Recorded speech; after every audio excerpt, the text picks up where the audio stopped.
Hey everyone, welcome to another Playing Around with Playbook. Tri-State Sax here. Today we're going to be talking with Director of Education here at Playbook, Tall Sam. So let's just give him a minute to hop on the live. Hi Sam.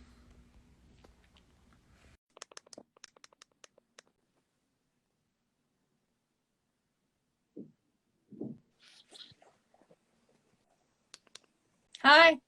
Hey, how you doing? I'm good. How are you? I'm good. Usually people give you a few minutes to just kind of sit there by yourself. Should I log off and then I know, come it's good back on timing. 3 minutes from now or something like that? Exactly. It usually takes about 3 minutes. You were right on cue.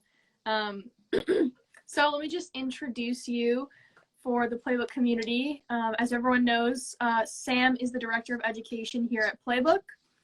Born amid the cornfields of northern Illinois, Tall Sam has shucked his agricultural roots for the allure of the trombone at age 10. After graduating from the University of Michigan in 2012, he continued east to New York City.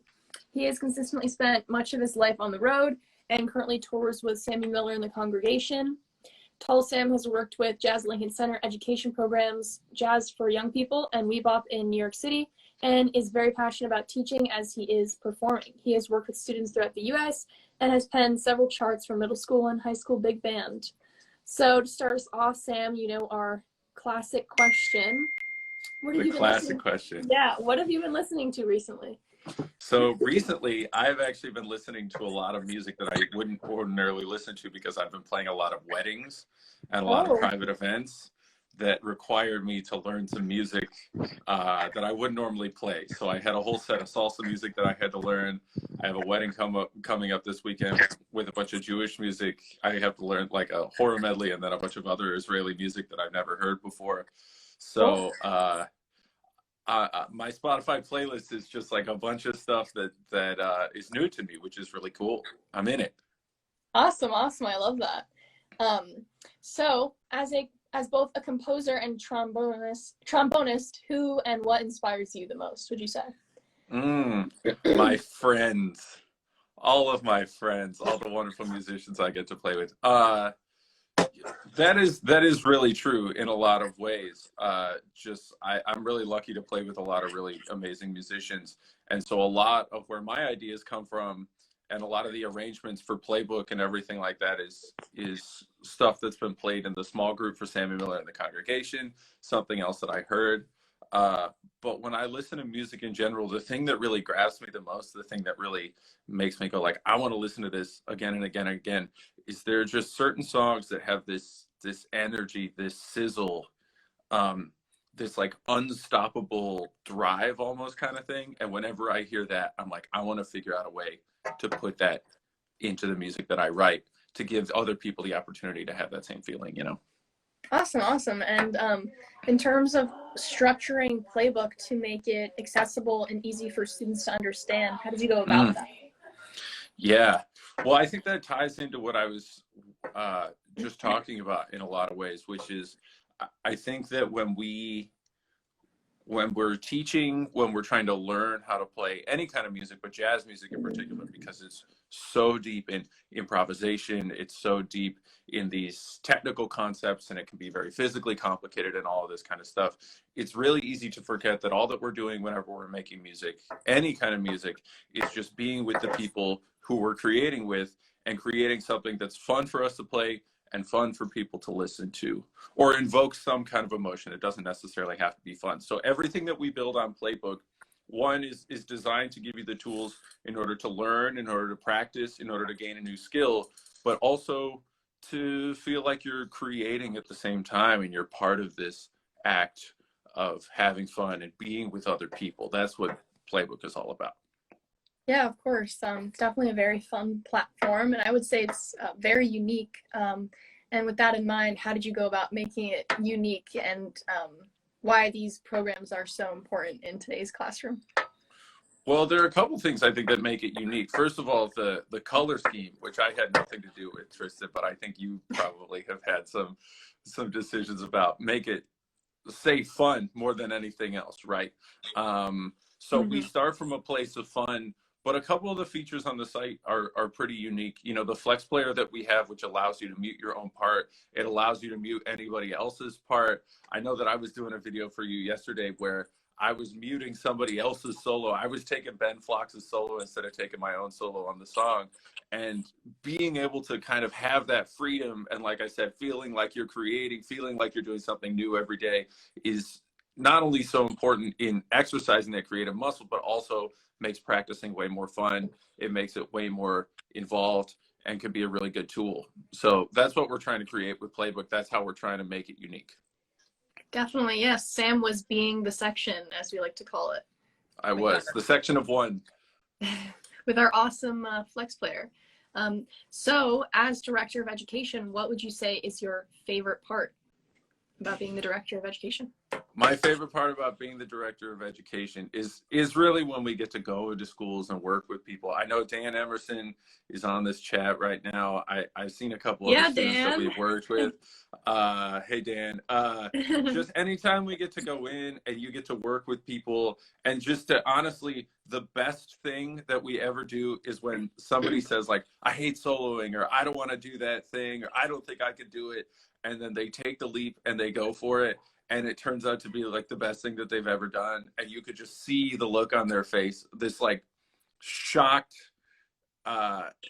indescribable look. That's my favorite look. That's what I'm trying to do every time I go in person. And with all the resources that we create on Playbook, we're trying to give you the tools to have that experience. Definitely, definitely. I remember when I first started improvising, like a long time ago, I had that same mindset. So I'm sure it's very awesome to teach, and I love teaching it as well. So I'm wondering, what are some of your mantras when things get tough on the road gigging, or even teaching, or like when it gets difficult with a student? Oh, yeah. Go get another cup of coffee, I think is the first mantra that I have.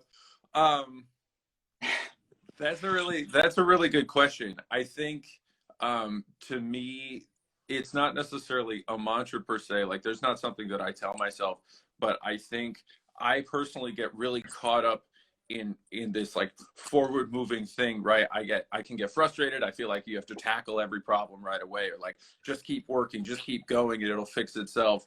And when you're on the road, this is definitely true, because you're just really going for 16 hours a day.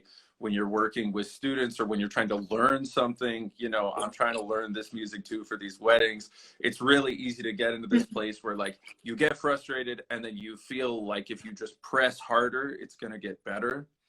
But really, I think if I had to describe a mantra, it would just be like, take a breath, take another breath, chill out.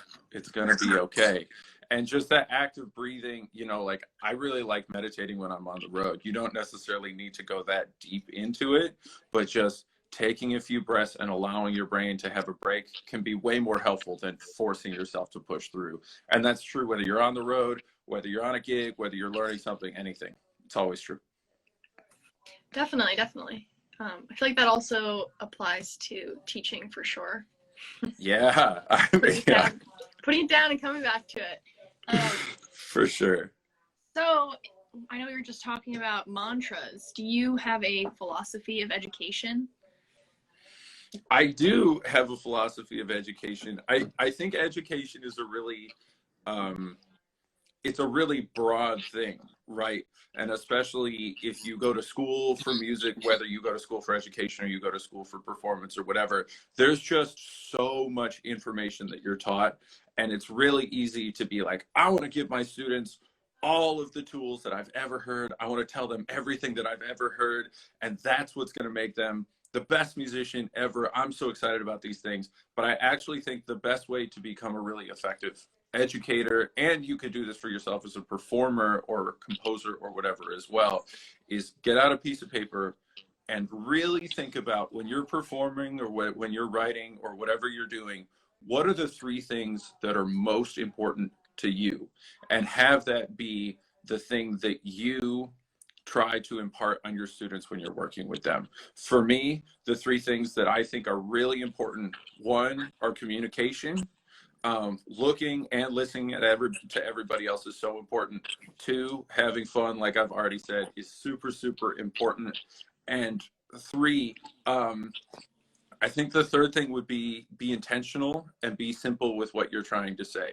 You can always add more in order to develop an idea, but if you start at 100%, there's nowhere for you to go, right? So everything that I talk about, everything that we build on Playbook, everything that I try to teach in my private study are those 3 things. How can I communicate better? How can I have more fun and lift somebody else up and help them have fun? And 3, how can I be more intentional and simple in the idea that I'm trying to communicate?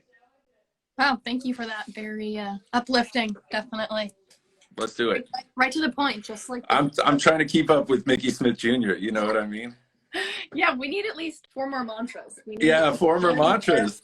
That's the next series. Exactly. You probably see what Sam is talking about with the breakdown packets that he created too on our platform. It's clear communication, simple, everything that you want to communicate to the students.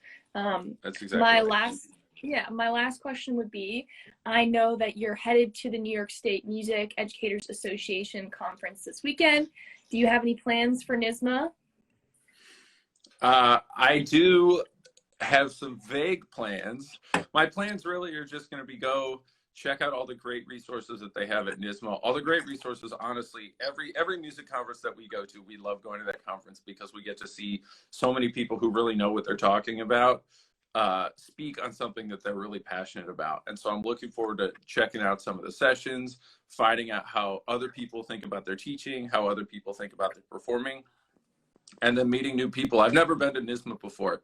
We did Wisconsin in October, and we were in Kansas, and we're going to be in Texas at both the Gen Conference and TMEA. Tristy, you're coming with us for that, right? Yes, I'm coming. Have you packed your bag yet? No, I'm working on it. Yeah. Well, we'll send a packing list ahead. But I've never been to NYSSMA before, so I'm really looking forward to kind of meeting the people there and just being part of the community, you know, the community of educators. Yes, there'll be lots of crayons to go around. I'm not bringing any crayons. You think I should bring some crayons? Because we don't have a booth, but maybe I'll just throw some crayons in my pocket. I think you should bring some crayons. Okay, definitely. That's a good note. And Thank you. Definitely bring stickers. But yes, everyone go and catch Tall Sam at NYSSMA for those educators that are going to be there this weekend. Please do come say hi. Yes. It's not hard to miss. It's the tall one. Maybe, are you going to have your trombone with you? I am going to have my trombone with me. Okay. I'm not supposed to play it there. I'm just going straight to one of those weddings right afterwards. But maybe I'll just pull it out and walk around. Maybe I'll just walk around with my trombone, hold it up above my head like a marker or something like that. Exactly. You can make your own booth. But look for the guy holding the trombone 10 feet. The trombone with the crayons in the circle. Yeah, exactly. Right? So he's not hard to miss. Check out Tall Sam at NYSSMA this weekend. Stay up to date with Sam at Tall Sam Trombone on Instagram and on his website, tallsamtrombone.com. And for those of you coming from Sam's profile, be sure to follow and stay up to date with Playbook Jazz at Playbook Jazz on Instagram and thisisplaybook.com. So thank you everyone for tuning in to this week's Playing Around with Playbook. Be sure to catch us next week. We're going to be talking with Lucas Pino next Thursday. Awesome. So thank you everyone. Bye. Thanks, Sam. Thanks, Trista. See you later. Bye. Everybody.